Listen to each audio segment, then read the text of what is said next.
राहुल गांधी जी को मैं ये बात स्पष्ट करना चाहती हूँ कि 1947 में जब भारत ने स्वतंत्रता पाई है तो इतना याद रख लीजिए, सिर्फ दिल्ली में रहने वाले राजनीतिज्ञ को ही ये एक राजनीति पर स्वतंत्रता मिली है अपना राज्य चलाने के लिए।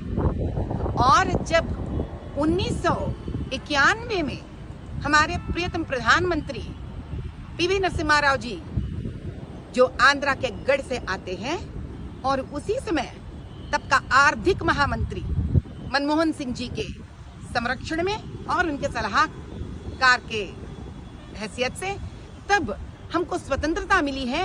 हर उस भारतीय नागरिक को अपना आर्थिक स्थिर पर पैरों पे खड़ा रहने के लिए, जिसको हम अंग्रेजी में बोलते हैं इकोनॉमिक लिबरेशन।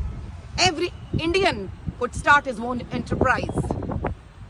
और इसी महान नेता पीवी नरसिम्हा राव जी को आपने दुत्कारा है, मर्यादा नहीं किया आपने उनका। और जब हमने खो बैठे थे अपने मनमोहन जी को, तब भी आपने उनका मर्यादा यानी आपका सम्मान नहीं किया आपने उनका।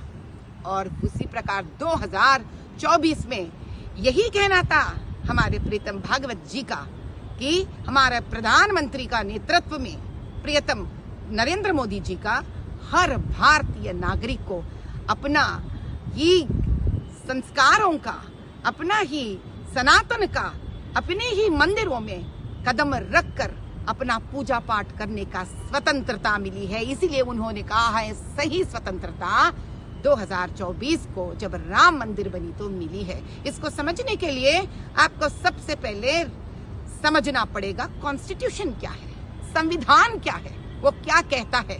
कभी याद है आपको, आपके बुजुर्गों ने धर्मनिरपेक्षता यानी सेक्युलर का वर्ड शब्द लगाती है इसी संविधान में।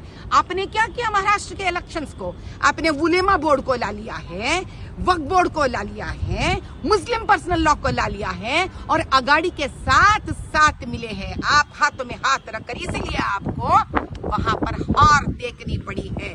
डरे हैं आपको कहीं इसी प्रकार का नौबत आपको दिल्ली में ना आए। राहुल जी एक बात समझिए, जब एक उंगली किसी और की तरफ जाती है तो 3 उंगली आप ही की तरफ आते हैं। आप आरएसएस पर जिस दोष लगा रहे हैं, आपने क्या किया है जब आपने इसी उलेमा बोर्ड के साथ मिले थे? करोड़ों रुपया लिए थे आप उन लोगों से अपनी ही कैंडिडेट्स के स्पॉन्सरशिप के लिए। पहले आप भारतीय बनने की कोशिश कीजिए, संविधान को समझने की कोशिश करिए, फिर बाद में समझ में आएगा राम मंदिर क्या है और एक भारतीय को स्वतंत्रता मिलना क्या है। धन्यवाद।